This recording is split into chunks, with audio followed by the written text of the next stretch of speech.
Com um beijinho.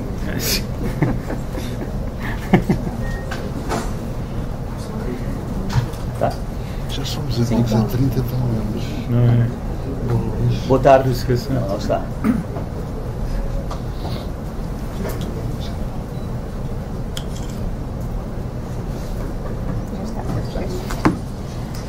Olá, boa tarde.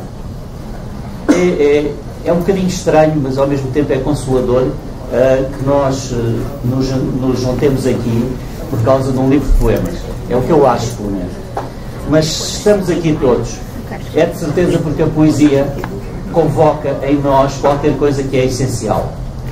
Obrigado, portanto, por terem vindo e obrigado pela atração, por essa coisa primordial que é a palavra, o verso, o poema. Muito obrigado também a esta livraria Bertrand, que é, com estes milhares de livros que estão aqui à nossa volta, o cenário perfeito desta sessão. Este livro de poemas, Sombras e Falésias, de Dino Flamand, só existe em língua portuguesa por causa de dois sentimentos que são a generosidade e a amizade. A amizade e a generosidade são inteiras, de António Lobo Antunes, que me recomendou o livro e montou uma pequena teia à minha volta e à volta da Guerra e Paz, não nos largando enquanto nós não dissemos sim, António, nós publicamos. António Lobo Antunes fez isso tudo porque o liga ao autor, ao Dino Flamand, uma indestrutível amizade. E fê-lo também por um amor sem reservas à beleza dos poemas que estão em Sombras e Falésias. Quero por isso agradecer a António Lobo Antunes essa marcação homem a homem, mas também o prefácio que nos ofereceu e a sua presença hoje nesta sala para falar deste livro. Deixa-me também agradecer à escritora Helena Buesco, professora catedrática de literatura portuguesa comparada, por ter interrompido os seus muitos afazeres para se juntar a nós e ajudar-nos a iluminar este encontro com a poesia do Dino Flamand. É também com muito gosto que eu agradeço ao Instituto Cultural Romeno, em Bucareste, mas também aos representantes do Instituto em Lisboa, ao seu diretor, Daniel Nicolescu, e a Gelu Savonea, diretora adjunto, que está aqui connosco na mesa. Sem o apoio do Instituto Cultural Romeno, este livro poderia existir, mas não com a qualidade editorial que o apoio do Instituto lhe conferiu, como poderão ver. Muito obrigado, portanto, ao Instituto Cultural Romeno. Outra notável contribuição para este livro foi a de Cornélio Popa, a quem se deve a magnífica tradução que vão encontrar nas páginas de Sombras e Falésias. É a segunda vez que nós colaboramos e eu peço ao Cornélio Popa o grande favor de manter na sua lista de editores pedintes a quem caritativamente ele entrega as suas traduções. Quero por fim agradecer ao Dino Flamand, o meu autor. Eu não o conhecia e até hoje só tínhamos falado ao telefone. É uma alegria para um editor encontrar um autor assim, de uma inexcedível delicadeza e simpatia. Mas mesmo que o não tivesse conhecido, mesmo que nunca tivéssemos falado ao telefone, eu continuaria a ter de lhe agradecer a extrema delicadeza das palavras que formam a sua poesia. Pela delicadeza dessas palavras, como ele diz num dos versos, que nos acariciam suavemente a cabeça, e para não ir aqui a correr, enchê-lo de abraços, eu peço a vossa salva de palmas para ele.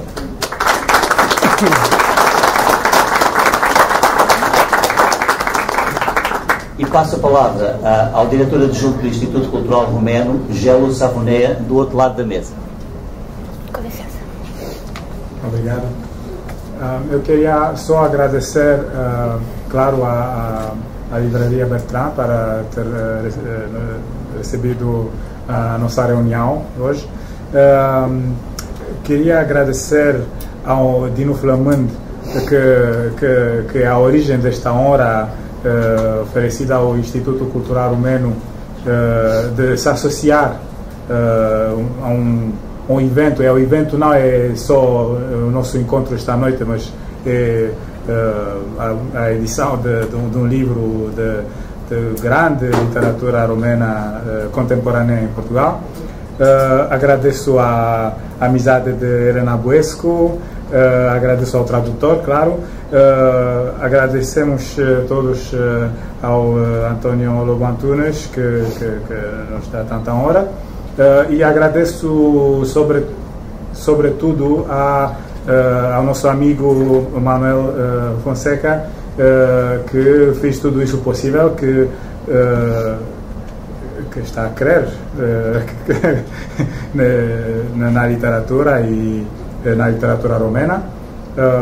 E passo a palavra à professora Helena Buesco, que é de origem romena. Também. Verdade. Muito obrigada. Eu queria começar apenas por dizer que é um prazer para mim, verdadeiramente um prazer, estar nesta mesa e na apresentação deste livro que, como eu já tive a oportunidade de dizer, é, na minha leitura, um livro de uma magnífica força. E foi um enorme prazer para mim ler este livro e perceber aquilo que ele traz e de que forma nos pode mover, de várias maneiras, aliás, como tentarei dizer. Portanto, é de facto um prazer para mim estar aqui hoje, nesta companhia, e sobretudo, naturalmente, na companhia do autor. Nem sempre nós podemos apresentar livros na companhia do autor, como é o caso. Também não o conhecia pessoalmente e, portanto, é algo que acrescenta para mim esta alegria de estar aqui, naturalmente também porque me ligam à Roménia, como o Gelo Savónia apontou, laços que eu gosto sempre de recordar. Eu vou falar um pouco deste livro e em determinados momentos lerei alguns poemas ou alguns excertos de poemas, porque penso que é quase impossível falar melhor de um livro do que o livro fala de si próprio, de alguma maneira. Quando é um bom livro, aquilo que efetivamente nós queremos ouvir são as palavras do autor, é a poesia que aqui temos publicada graças ao Manuel Fonseca e à sua capacidade de resistência através desta editora, Guerra e Paz, e portanto, enfim, farei um pouco, por um lado, uma apresentação que é o conjunto daquilo que mais me marcou na leitura deste livro e, por outro lado, a leitura de 2 ou 3 poemas, porque acho que é a melhor maneira também de vos dar a conhecer. O título desta obra, como já foi dito, é Sombras e Falésias e justamente eu gostava de começar pelo título e por aquilo que esta dualidade sombras e falésias implica.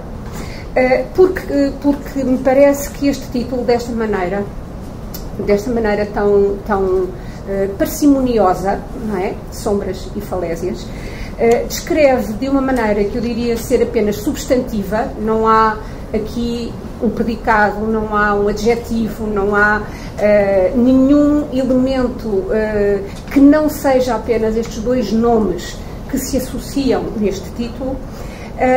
E, portanto, este título associa duas realidades que nós podemos reconhecer, mas que têm uma natureza e uma consistência muito diferentes. E eu penso que esta dualidade de natureza e consistência diferente é aquilo que depois nós vamos ver desenvolvido ao longo do livro.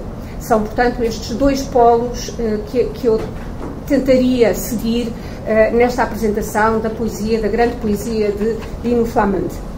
Por um lado, temos uma realidade que é material e ponderosa, ou seja, que tem um peso evidente, são as falésias. Peço desculpa.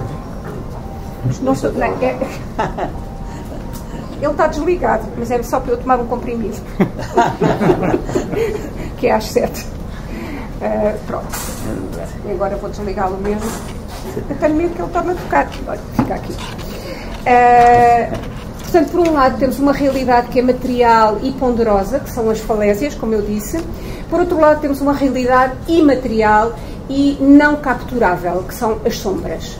E, portanto, este diálogo entre a matéria propriamente dita e o imaterial do outro lado, penso que é um aspecto importante, sobretudo se nós considerarmos que dentro da realidade das sombras, uma delas se projeta com mais evidência ao longo da obra, é a realidade, não diria tanto da morte, mas diria dos mortos, que é uma coisa diferente.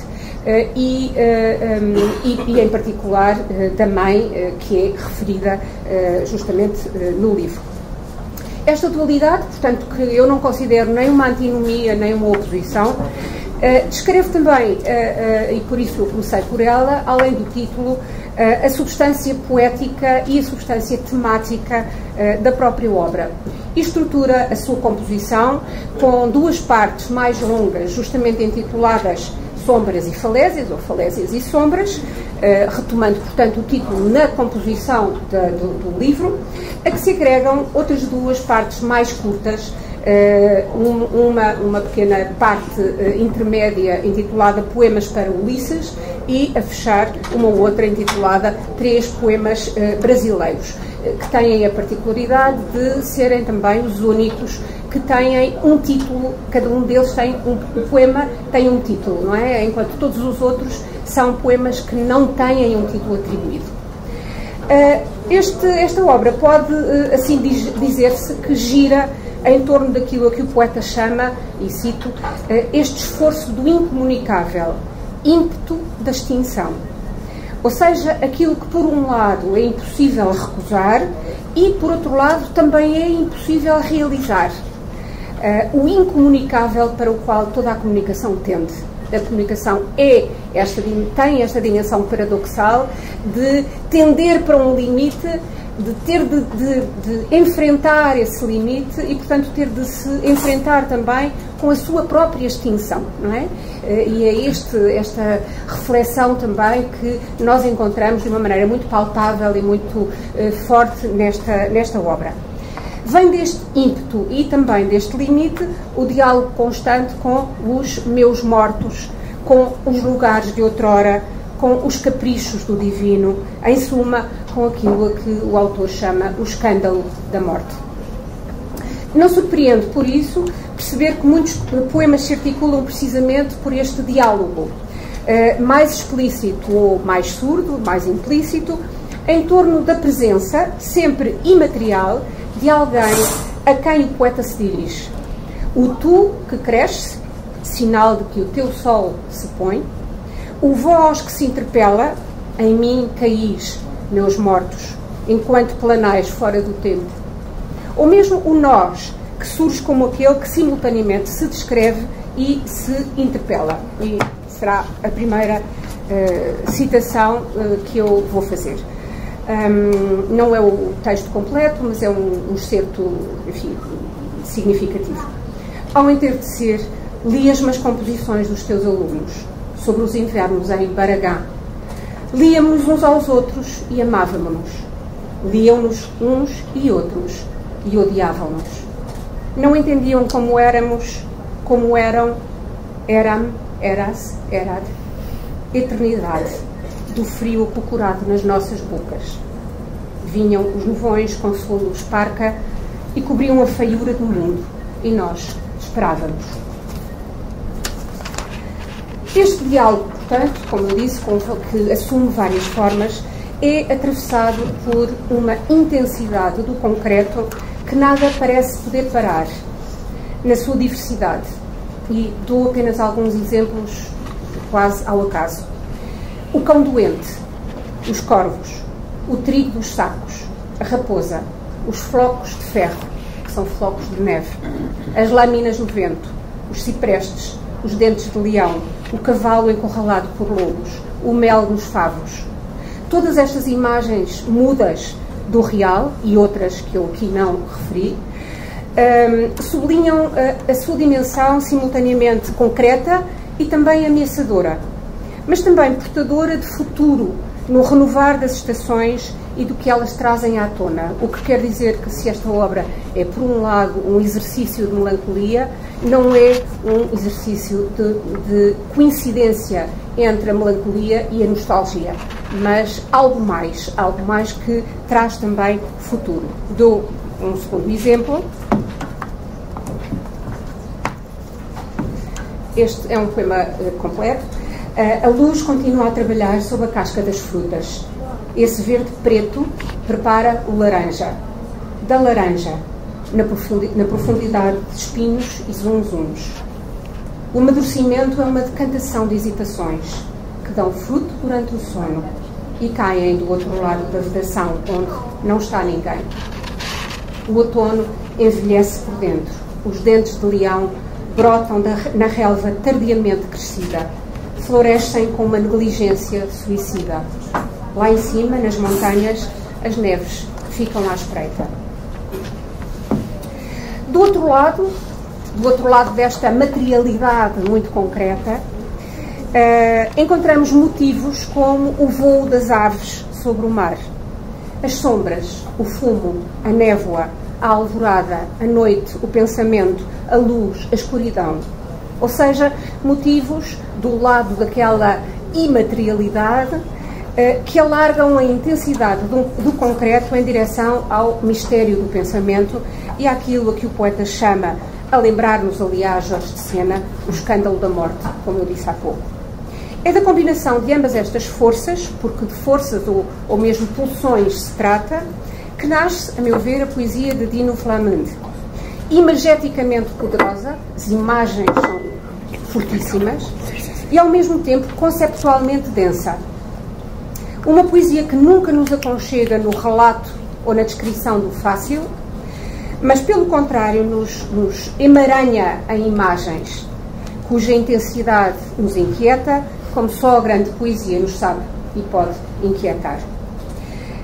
É uma metafísica que eu diria que não pode dispensar a física das coisas e, portanto, nela se cristaliza, nessa física se cristaliza um pensamento concretizado em coisas, os desastres, para utilizar uma palavra também do livro, os desastres de cada dia, de todas as vidas, transformados pelo poeta na matéria de que se faz a própria poesia.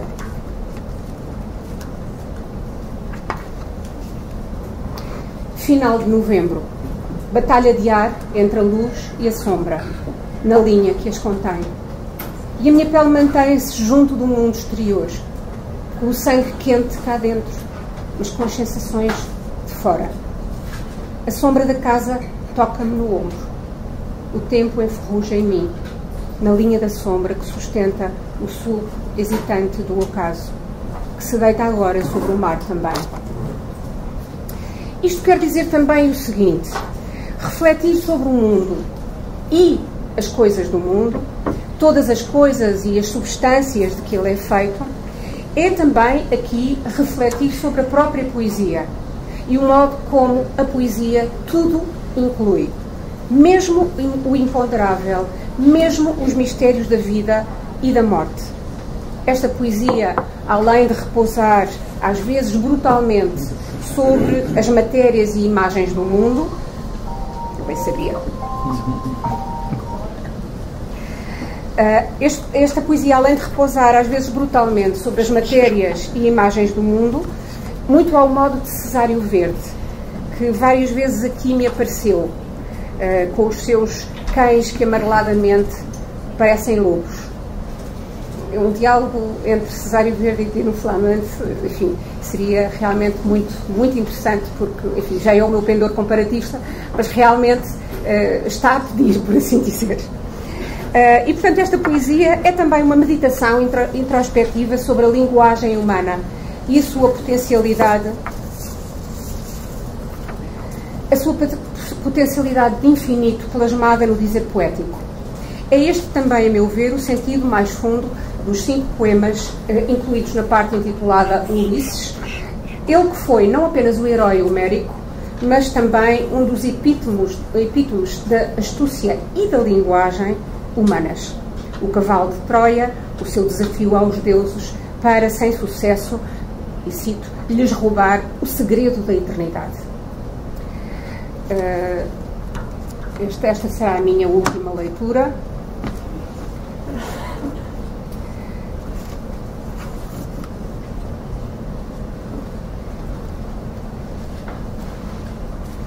já não terás de encher de cera os ouvidos dos teus seguidores, Ulisses. Surdos já eles estão ao perigo da beleza. Os cantos das sereias já só para ti levantam espuma. Apenas tu te atas apertadamente ao mastro das interdições. Há muito que não embatem navios nas rochas emotivas. Já poucos cobiçam a enormidade de roubar o sublime. Tornaste-te ridículo no meio de perigos inexistentes. Não seria justo terminar a apresentação deste magnífico livro sem uma palavra para o tradutor Cornélio Poppa. Se qualquer tarefa de tradução literária é um desafio que se confronta com as suas possibilidades, mas também os seus limites, a tradução de poesia é o ponto de fuga para que, tendo por um lado a felicidade da tradução entre as várias línguas humanas, e por outro lado a consciência das perdas, dos ganhos, dos acrescentos, das alterações com que um tradutor se confronta no seu ato translatório, no seu ato de tradução. Cornélio Poppa lê e traduz a poesia de Dino Flamante com elegância e propriedade, dela não elidindo as imagens intensas e esquinadas, a brusquidão da materialidade do mundo e a imaterialidade do pensamento e da própria poesia. Não é qualquer tradutor que, como Poppa, lê e ousa verter para uma língua que não é a sua, mas que domina muito bem, um poeta da altura de Dino Flamante. A última palavra tem de ser necessariamente a minha experiência ao ler este extraordinário poeta romeno em português. Em tempos de tantos ceticismos, eu gostava de... vou começar a dizer cepticismos e relativismos, é uma alegria de futuro haver quem acredite, como Flamante, que continua a residir na poesia um alto lugar de interrogação do humano, do mundo e das contradições que ele habita e em que se faz o seu viver. Não estamos perante uma poesia que duvide de si própria, que seja cética relativamente a si própria, ou uma poesia que peça perdão por ainda existir, mas de uma poesia que, de uma forma cintilante, se bem que muito sóbria, mostra que só ela, seja qual for a forma que tome, nos pode colocar frente ao que temos em frente: o mundo, os outros e nós mesmos. Muito obrigada.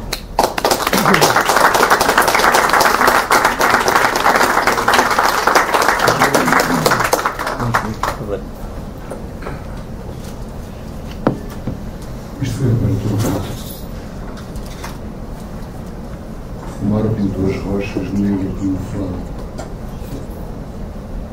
À noite deposita nelas camadas de escuridão. Por luz de alvorada parece um armistício entre a paz das profundezas marinhas e o ar salgado. E uma demência de espaço sobre o mar, um lapso de tempo que se tornou em voo. A asa infinita de gaivotas desaparecem na cor invisível do céu.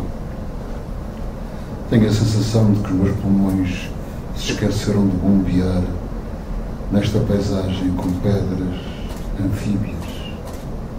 Estou muito mais em cima, muito em cima, e um pouco para o interior, aberto para algo, concentrado e disperso.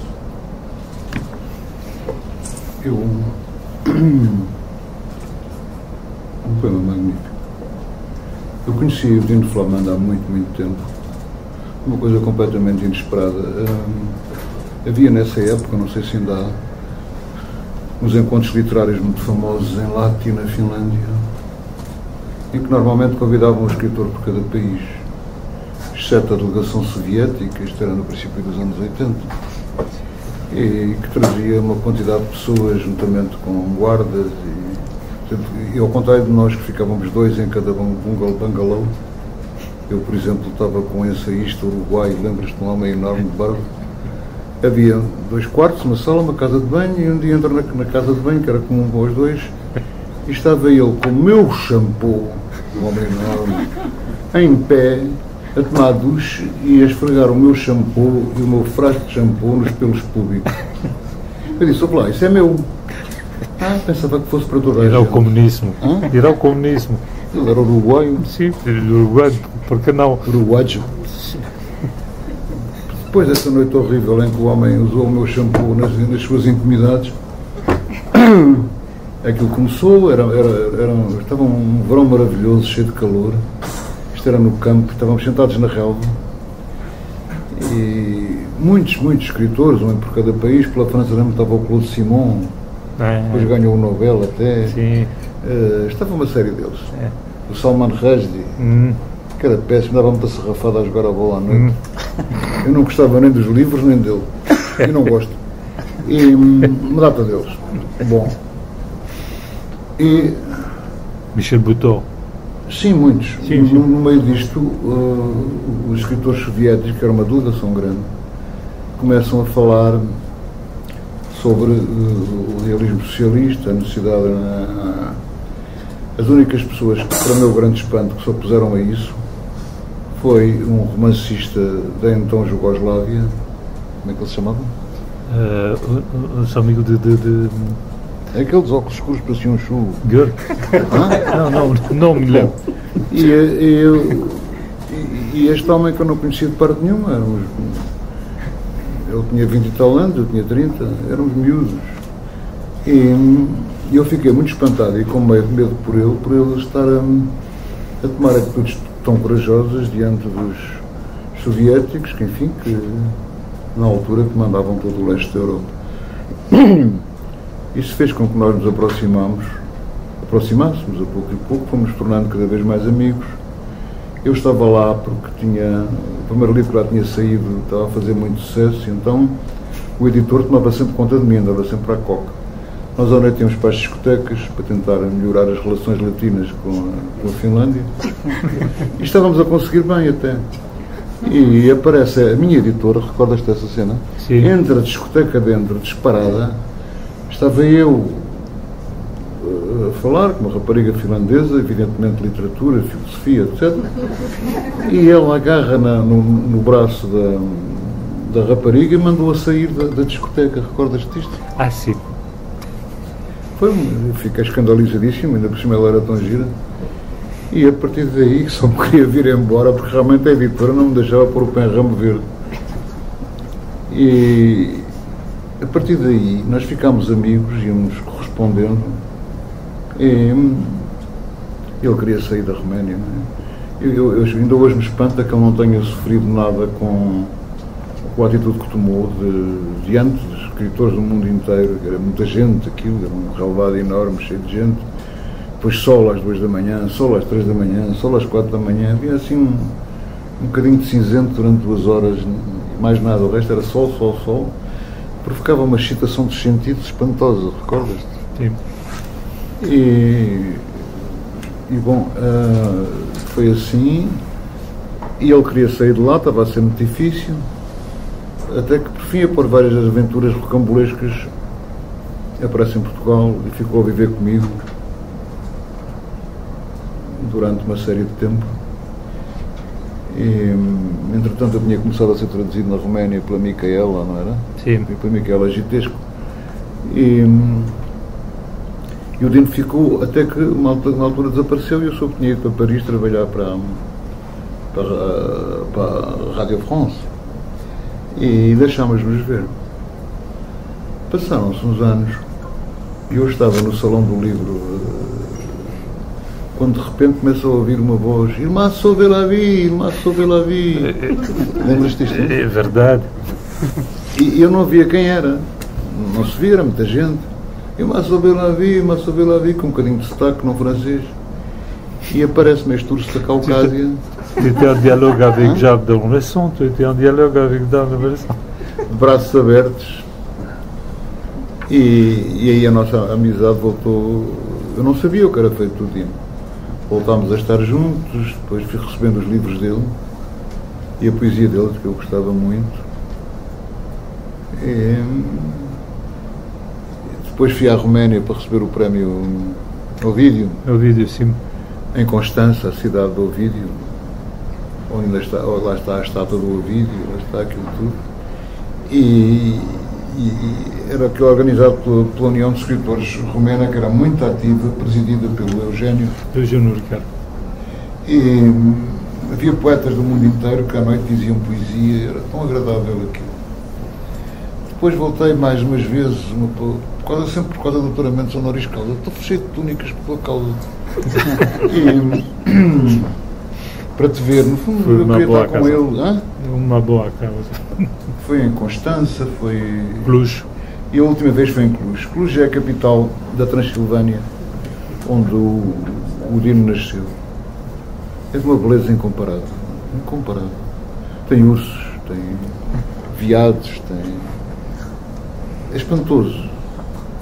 E fomos, foi muito comovente, à casa dele. Era uma casa de camponeses, que é a casa dos pais do Dino. Os pais já morreram, estava o irmão, um homem muito bonito, completamente diferente dele, muito mais bonito que ele, claro. E foi muito, muito comovente. Ele estava muito satisfeito por mostrar o sítio onde nasceu, foi muito comovente. E eu estava tão contente por estar ali com ele no meio daquela enorme beleza que eu não imaginava. Claro que, entretanto, com os contactos com os tradutores e com o Dino, etc., fui conhecendo melhor a literatura romena. Ele,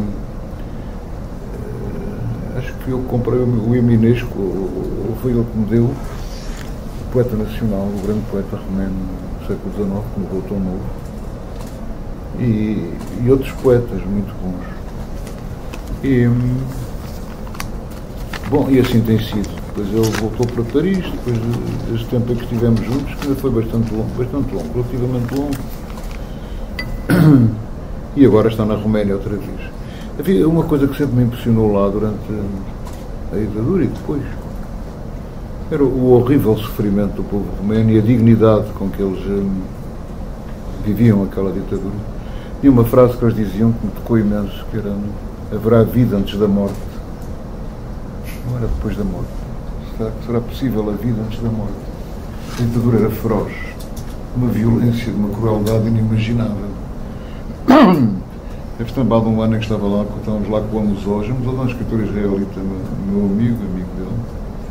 E o Dino tirou-nos uma fotografia diante do Palácio de Sozisco, que ocupava 2 quarteirões, o quarteirão inteiro, e destruíram as casas das pessoas. A tradutora que eu tinha, que era filha de um cirurgião importante, a Miquela Chitesco, tinha uma vivenda onde vivia, morava, e um dia um tipo da Securitate entrou lá e disse: eu agora vivo aqui. E passou a ocupar o quarto dos pais dela, e eles tinham que lhe dar dinheiro. Portanto, é inimaginável para nós que tivemos a violência, a crueldade, a brutalidade com que a polícia política tratava os romenos. Depois houve a reinstauração da democracia, que foi uma coisa heroica, e depois uma série de governos, enfim, mais à direita, mais à esquerda, e o povo ia vivendo melhor. Lembro-me de uma vez ter dado uma das vezes lá, que dei euros a uns miúdos no campo, lembras-te? E eles ficaram a olhar para aquela moeda com ar espantado e disseram: deixa-me fazer parte disto. Não acreditavam, as pessoas continuavam sem acreditar. O sofrimento do povo foi imenso. Isso aparece na obra do Dino. Todo este sofrimento, toda esta dor de um povo maravilhoso, a quem roubaram tudo, até os escritores, não é? Os franceses roubaram os escritores todos. O grande escultor Brancusi, ao morrer, fez no seu testamento, deixava toda a sua obra à Roménia. O Sozisco respondeu que era arte sagrada e, evidentemente, os franceses ficaram com aquilo e nunca mais devolveram, como tem o nosso padre António Vieira e muitos manuscritos nossos que não devolvem. E então é engraçado como a influência romena, a que maldosamente quando eu estava a elogiar as mulheres romenas em Paris,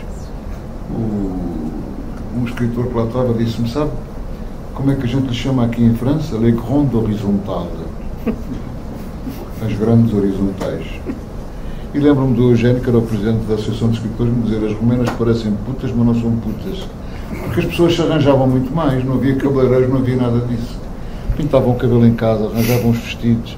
Lembras? Não é verdade isto? Sim. Isso é um para a rua elegantíssimas, de saltos altos, com um ar ótimo. As mulheres na Roménia são extraordinariamente bonitas.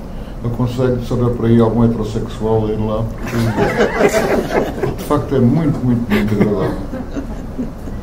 E as pessoas são extraordinariamente generosas e simpáticas. Depois da Revolução eram ainda muito pobres, e um dia o Dino e eu fomos jantar à casa da editora, vivia com o marido, comemos numa mesa pequenina no chão, recordas? Sim. Não havia cadeiras sequer. As pessoas viviam um sofrimento indizível. Talvez a coisa que mais me comoveu foi na viagem para Constança. Passámos por uma igreja no meio do campo. É um seminário. Tinha 600 seminaristas. Eles são católicos ortodoxos. 600 seminaristas. Porquê? Porque a igreja, antes da Revolução, que levou à transformação da Roménia e à queda da ditadura, a igreja era contra a ditadura, ao contrário daqui, onde colaborou ativamente. E aquilo que eu não perdoo à igreja portuguesa, nunca ter pedido perdão aos portugueses pelo que fizeram aqui, pela colaboração ativa com a ditadura. E então, 600 seminaristas, é impressionante. E a certa altura, no fim daquilo, o bispo, que era um homem majestoso, disse: agora vamos rezar uma oração pela alma eterna dos escritores falecidos. Isto moveu-me até às lágrimas, isto, lembras-te? E então começaram a cantar. E ouvir uma centena de homens cantar uma oração lindíssima, eu que não sou de grandes lágrimas, corriam-me pela cara. Foi um dos momentos de maior beleza, de maior intensidade emocional da minha vida. Nunca vou esquecer isso. Como nunca vou esquecer o bispo em Clois, quando aleatoriamente me deram para lá um prémio, como sempre a dar prémios. Tinha sido um cavalo de corrida com sucesso. E acontecem coisas extraordinárias. De repente, no meio daquilo, eu estava a dar autógrafos e aparece uma senhora com uma página manuscrita de um livro meu. Uma página só. Eu disse: mas onde é que arranjou isso? Comprei num leilão. Não te lembras disto? E eu pensava: como é que em Clois, que é uma cidade tão longe, aparece, como é que esta folha lá foi parar? Se eu só dei alguns capítulos a amigos apenas. É aquilo que costumo fazer. E foi parar à Roménia, e foi parar a Clois, e foi parar num leilão, e ela comprou o livro. É uma outra coisa que eu gostei muito mais do que nós, é o amor dos livros. A gente terá aqui só vê merda. Publicam. Não é? Hã? Não é? E na Roménia não é assim. As pessoas compram. Fossem vocês compravam este livro. Porque a poesia do Dino tem vindo a depurar-se, tem vindo a crescer. É um poeta, ele é muito respeitado na Roménia, já era, quando era a primeira vez que eu lá fui, éramos anos novos, muito novos, e ele já era respeitado, e tinha um peso grande e uma influência importante na Associação de Escritores. Aliás, nunca vi uma associação de escritores que tivesse um casino. Portanto, o dinheiro para os escritores na Roménia vinha do casino, onde chegava o rolete, onde chegava a caná, etc. E que dava dinheiro para a Associação de Escritores. Depois houve vários problemas, porque acusavam-se uns aos outros de terem pertencido de serem informantes da ditadura, por aí fora. Inclusive, a secretária do embaixador aqui, que era uma Odete Margaritesco, lembras-te dela? Sim. Tinha traduzido, não lembro se ela traduziu algum livro meu, veio-me dizer: tu és amigo do Dino, toma cuidado, porque ele é da Securitate. A Securitate era a polícia política. E eu fui dizer ao Dino lá, que ela veio-me dizer que tu eras da Securitate, como é isto? Portanto, era antes da libertação da Roménia. E o Dino respondeu: não, ela é que é da Securitate. E depois acusavam-se assim uns aos outros.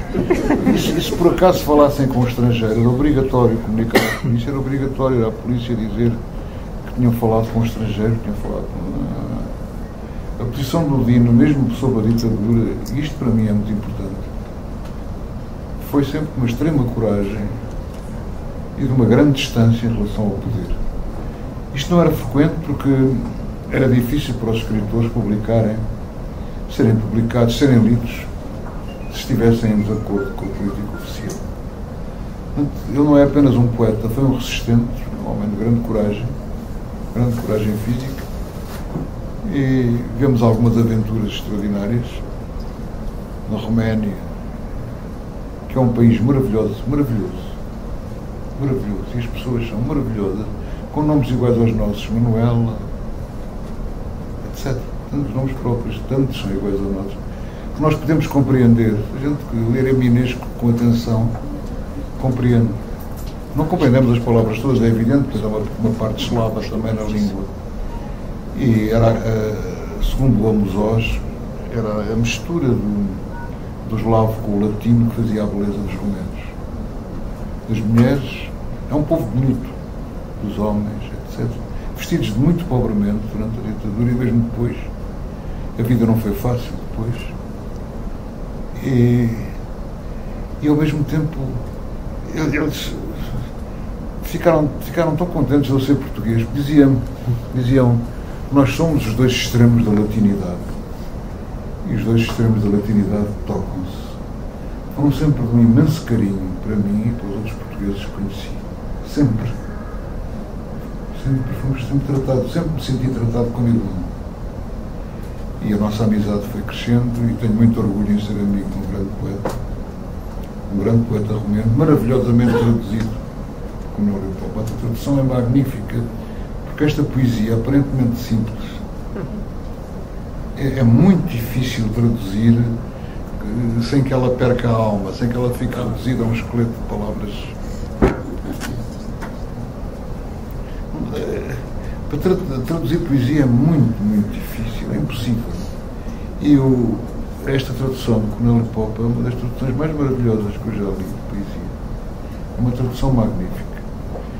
É uma grande alegria estar aqui, primeiro porque estou com um homem que se considera meu irmão, imagino-se as peneiras, e com quem sempre tive uma relação extraordinária, de quem gosto muito, em quem admiro a coragem e o talento. E o Cornélio Pop traduziu de uma maneira admirável. Vou abrir outra vez o acaso e ler-vos outro para acabar. Eu não digo mais nada. Foi mesmo ao acaso. Ainda está longe a noite dos confins do sono, como os ateus da costa no seu infortúnio. Os deuses, com feitiços de mulheres, incitam aos feitos de armas daqueles que batalham por adorno de mulheres. Tem que ser ali devagar. Senão isto não entra dentro, a gente não entra no nosso sangue. Ali devagar entra no sangue logo. Isto era eu, agora novamente o pano. Reluz na barriga do cavalo troiano, onde nos amontoamos do bronze das espadas. E Ulisses fecha o alçapão. A escada foi puxada para o interior. Ouvimos crescer na nossa espinha a transpiração da morte. Longe, junto à costa, as arpias voam em cada livro pelas fendas. A luz exterior traz-nos a mentira do dia da manhã. A descida será direta para o inferno. E estão nestes versos toda a dor, todo o sofrimento e toda a força de viver de um romeno, de um homem que, como todos os seus compatriotas, atravessaram um período tão difícil, quando se perguntavam se haveria vida depois da morte. A grande poesia é para ser lida devagar. Não se pode ter ejaculação precoce com isto, nem com outras coisas. Mas é para ser lido devagar, para deixar que isto devagarinho venha dentro de nós. E o Manuel Fonseca disse que eu insisti com ele. Não insisti a ponta de um corno. Ele veio a dizer-me: está aqui um poeta muito bom. Ele disse-me que eu vou ler, recorda-se. E nessa tarde, e fico muito contente, que o Manuel teve uma compreensão e uma intuição da qualidade da obra do Dino. Eu vou publicar o livro. Então, eu que já tinha telefonado ao Dino a dizer: vou arranjar um editor para ti, fiquei tão contente de poder dizer, porque ele tem, Portugal até dividir isto em países, porque vocês estão na Roménia e não se sentem no estrangeiro. Não sentem. E não me apetece dizer mais nada. Agora foste. Não, por não.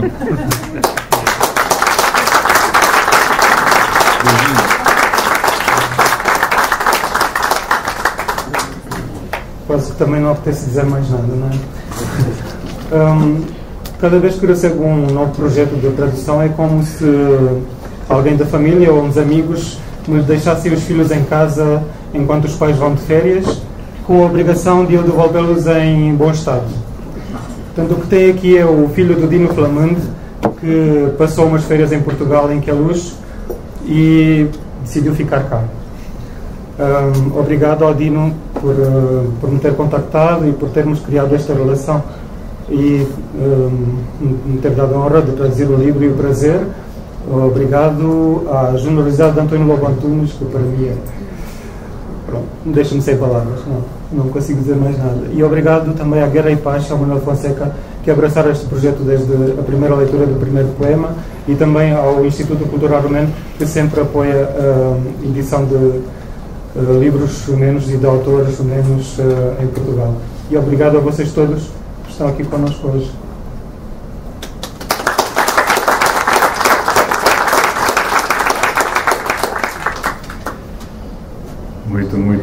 Muito obrigado. O que há para dizer, tudo foi dito.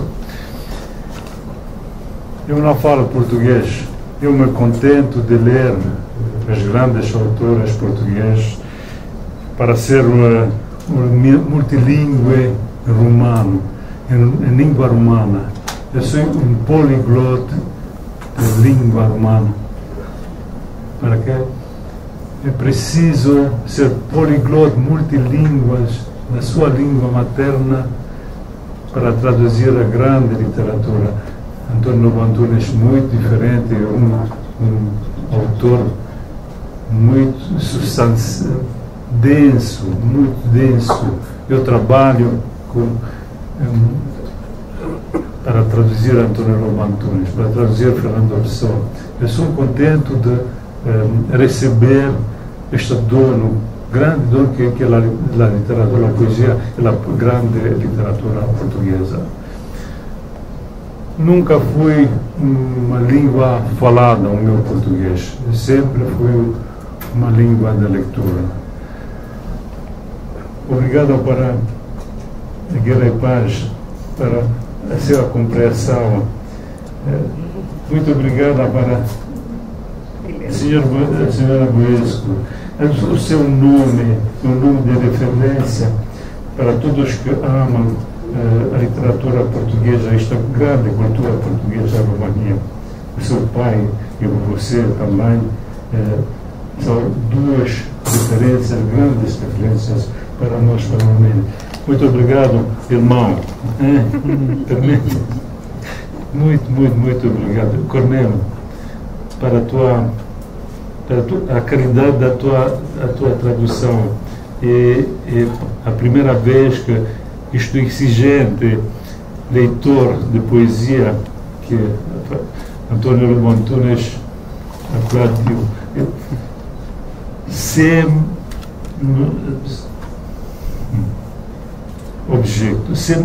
objeção, sans objeção, nada.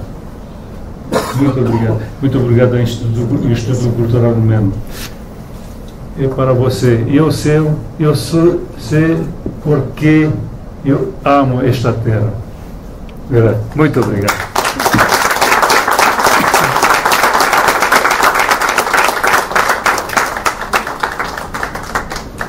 Terminamos a sessão aqui. Se quiserem autógrafos, les autografos maintenant. Se quiserem autógrafos do nosso autor. Não tem algum poema em romeno para ler, para mostrar a muito bem. Sim. Em romano? Sim, romano. Latim. Acho que seria bom fechar com um poema em romeno. Știi tu în portugheză și eu citesc în românește? Același. Nu știu, da, am văzut. Vă cu essa profissão. Să-i spuneți care, ca să-l citească pe același.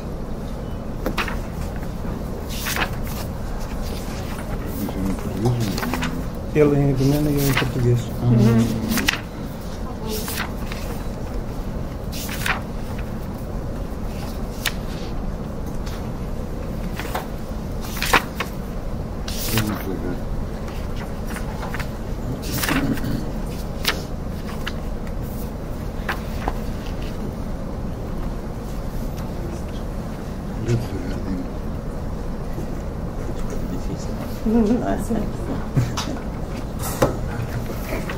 Sì,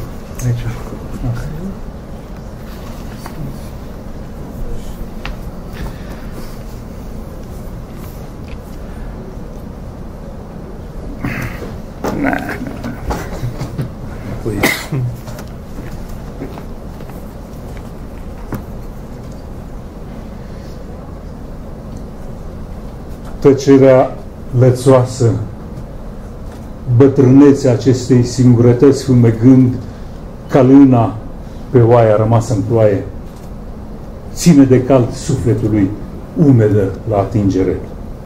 Iar de crescut din trup îți mai crește doar umbra întinsă lung pe faleză, semn că soarele îți apune. Iar de crescut din suflet îți mai crește doar spaima, frica vitală.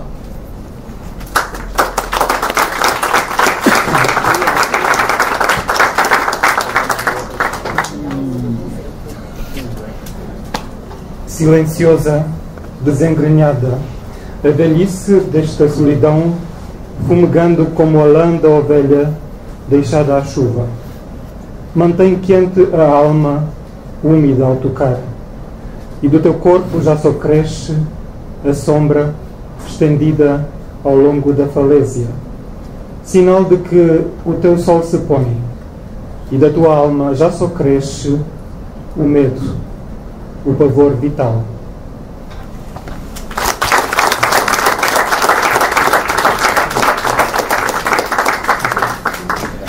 Eu só queria dizer, peço desculpa, tinha-me esquecido de dizer, este livro Sombras e Falésias deve ter um significado muito especial para o Dino, porque isto é um réquiem pela sua mãe.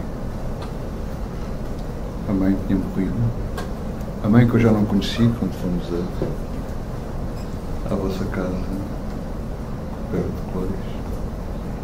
E, portanto, estes poemas todos são repassados pelo imenso amor, do amor pela mãe e da dor da perda.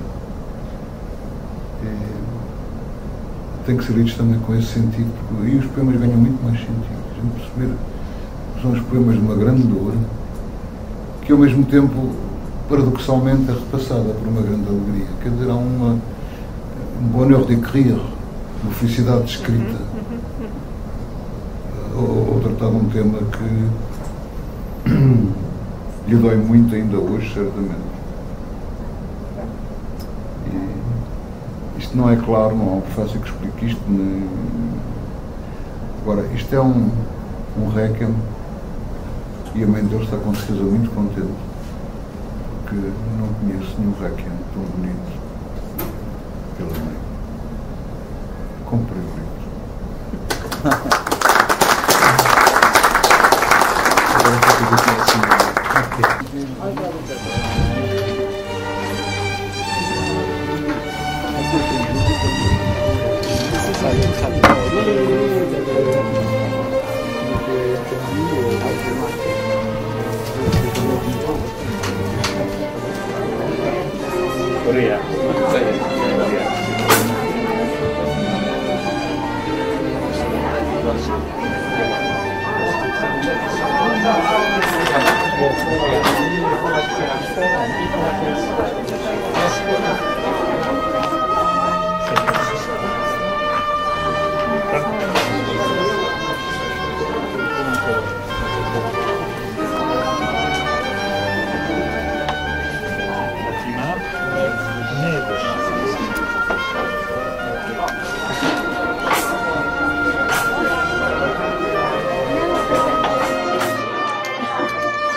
Olá,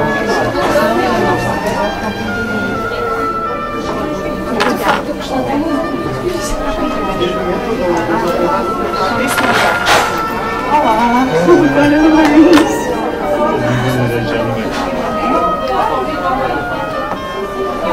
Diana.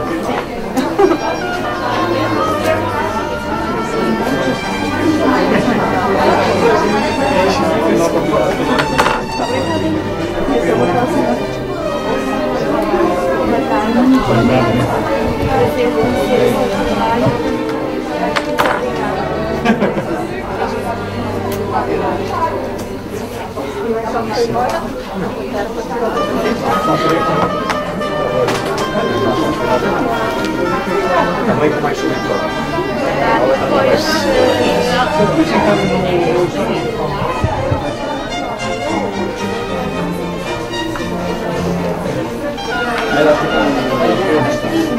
Será que Acha? vou ficar aqui?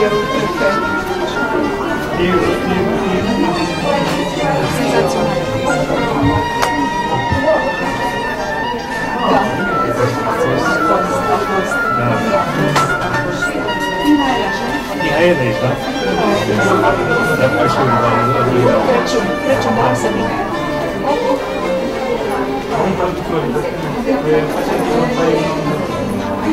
coração do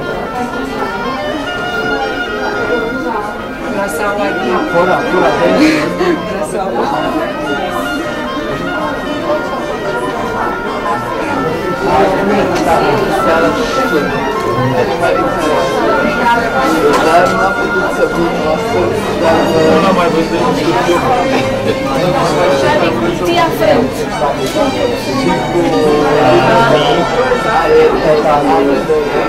procurar no Facebook da Guerra e Paz. O Facebook da Guerra e Paz. Agora posso tirar umas fotos Sim, sim, sim, sim.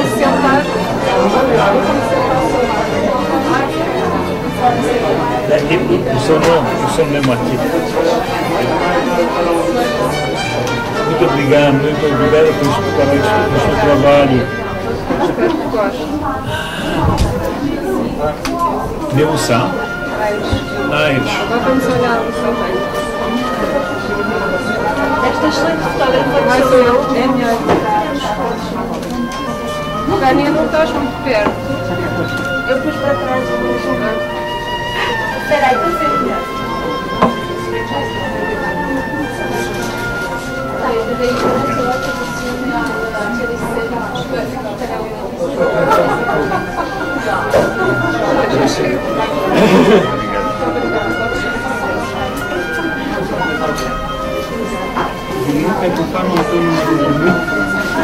Catarina.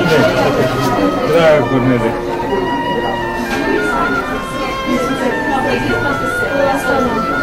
Este é meu. Ah, ok.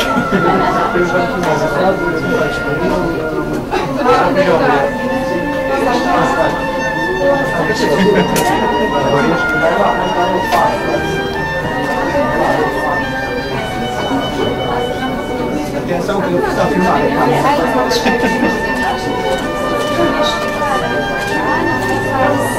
Ok.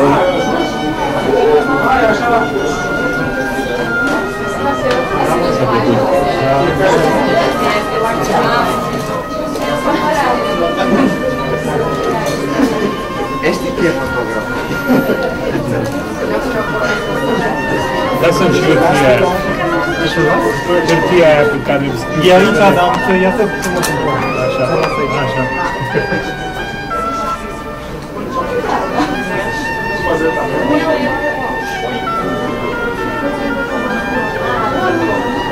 olha.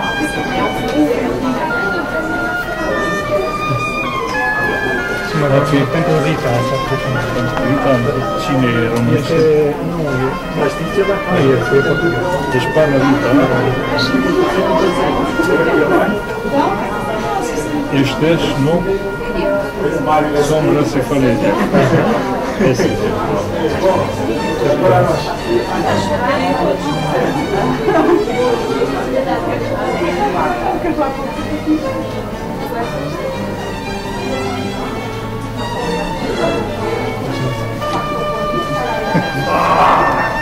Bravo.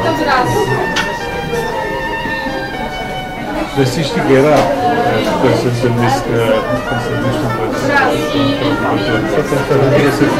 trebuie să fie și Dați-mi un abraț.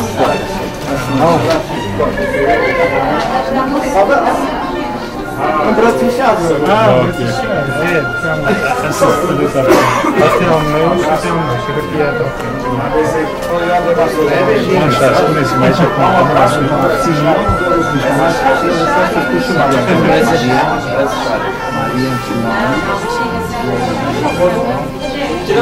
Agora imagina se você tinha dito que eu disse primeiro, o registro. O filho și pe dois senhores.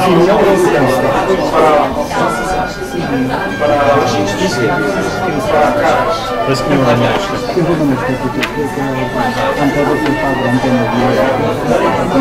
Serios? Ah, serios? Ce ai tradus din ea? Ce am tradus 600 de pagini. Mă interesează foarte mult.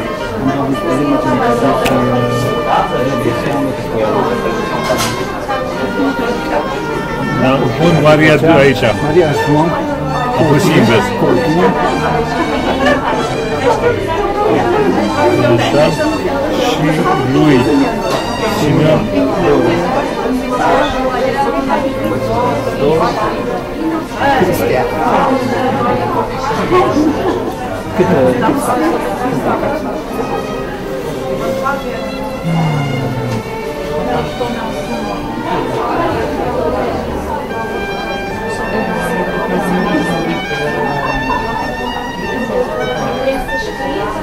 Não tem problema, você não é tua, sim? Não. Estudar, aí vamos. Deci, 06,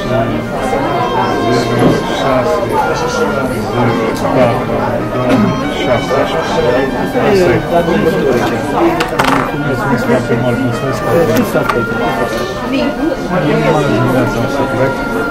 Ia să mă uit. Asta e o fia mea? Da, o fia mea. Mi-a rămas și mie una. Mexicano. Sí. Tengo dos amigos estampados en México. Es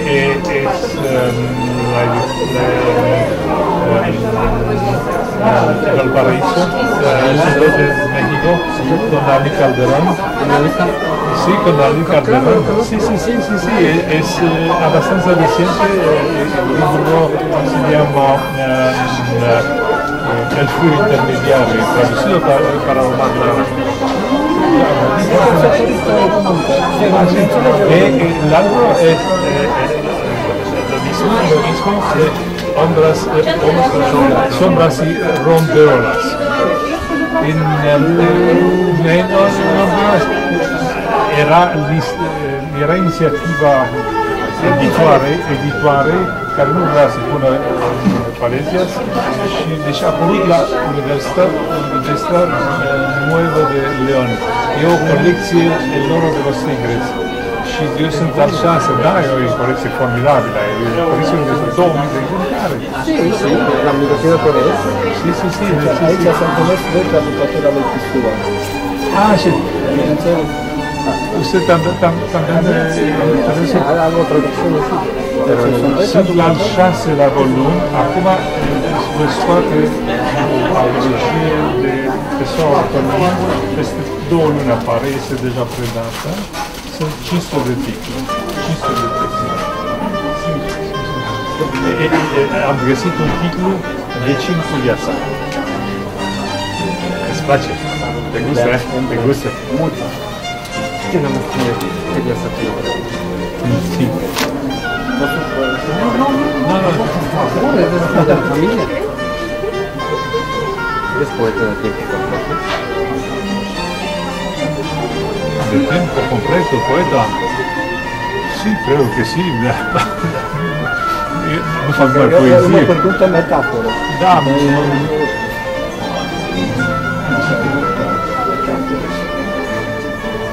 numai poezie scrie, da, de fapt. Nu, eu scriu critică foarte mult, eu traduc foarte mult. Da, dar poezia asta este poezia nu toate eu traduc foarte mult. Tectonica textului. Traduc foarte mult.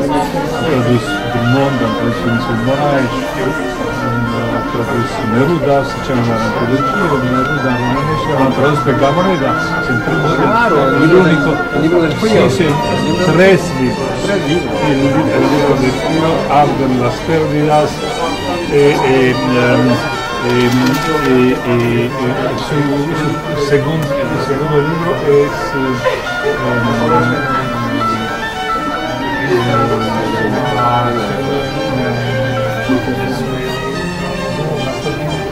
Venendo a costo di tanta la scusa, che io stavo facendo questo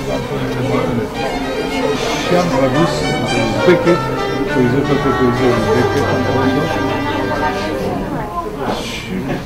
ne am tradus o antologia așa de mare din Umberto Sama și ora tradus Umberto Sama. Sì, sì. Mario Luzi, urmează.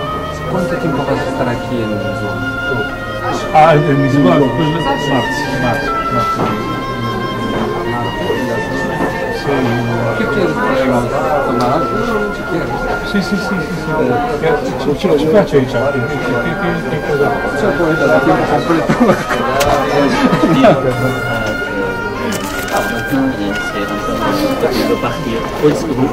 Oui, justement, je veux lui dire.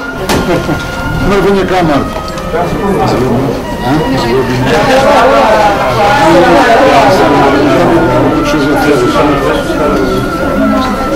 Tu travailles? Non, pas spécialement, mais je veux te montrer parce que je presque fini la traduction. Il me reste encore une même page. J'ai travaillé tout le temps. Il me reste une même page. Je vais vous montrer le livre a été édité. J'ai déjà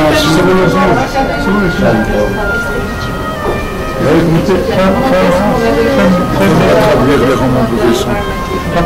Mais Michaela est curieuse avec moi aussi. Elle m'a enjoué dans la Elle a fait traduire? Non, parce qu'il y a des jalousies. Parce que je te traduis. Parce que je te traduis, moi, les jalousies. Elle fait rien? Omar!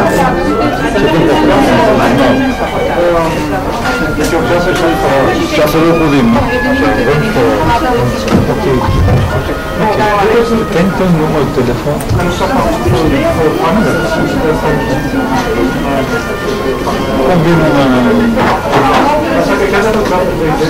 Acho que é parecido.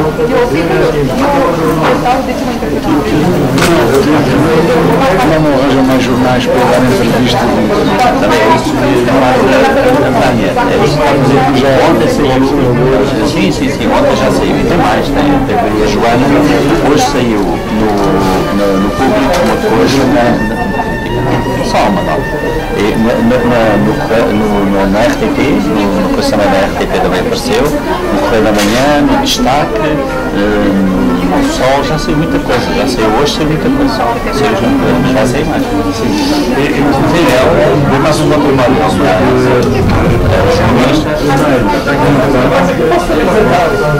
Tem que chatear a imprensa.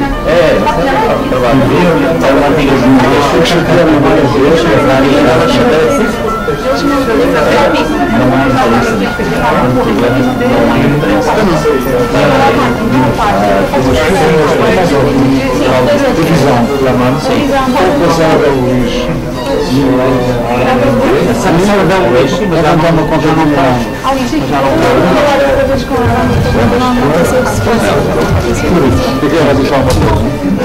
Sou disto? Nós mandamos sempre para eles, mas não. Outros pediram-nos E a gente depois fala. Não é nada para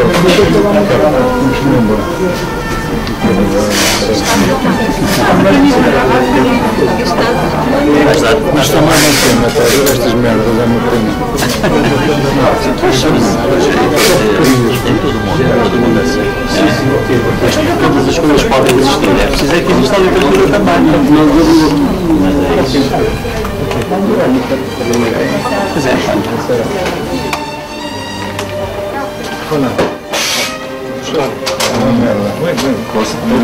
Sim, sim, sim.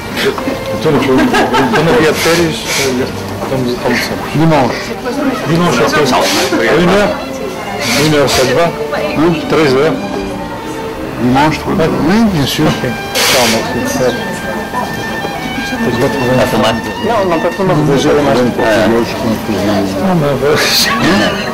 C'est à toi de trouver quoi. Il y en avait beaucoup. Oui, mais tu sais, la littérature, il faut abandonner la littérature pour s'en occuper. Et toi, tu ne le fais jamais, écoute, là, comme je te sais. Ora, as livrarias são uma miséria, pá. Uma miséria.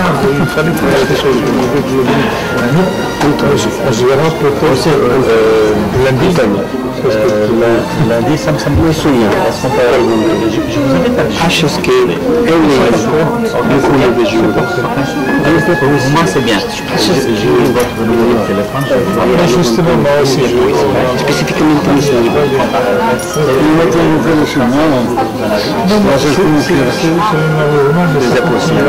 Ça marche, non? Ça marche.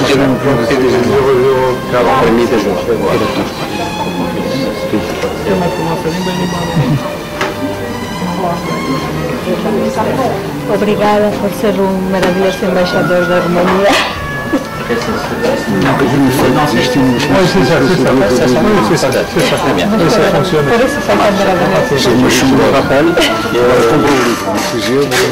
Almoçar connosco na segunda-feira. Não? Obrigada. Muito obrigado. eu estou a trabalhar. Está bom? Claro. Obrigado, vamos só despedir daqui. Muito obrigado. A generosidade, As palavras estão lindas. Ok, Lourenço. Eu gosto muito de palavras que emanam uma motivação afetiva. Quando foram sempre tão generosos comigo. Eu gostei da nossa água, o Mar Negro está quente. Não? Um pouco frio, estar na beira do Mar Negro a ver os corvos chegarem Os russos têm um filme sobre os seus cocôs são questão parecidos.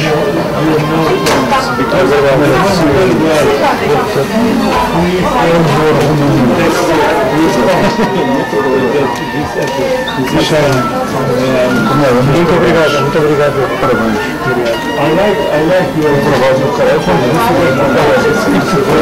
Eu não achava bom.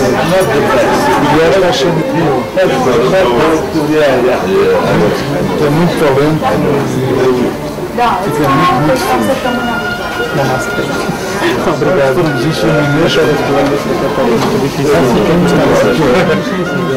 eu dizia aos marinhos americanos, se fosse fácil não era fácil.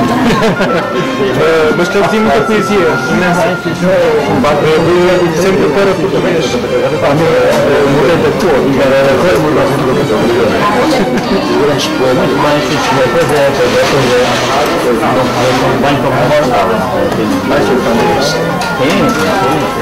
Estou falando do público.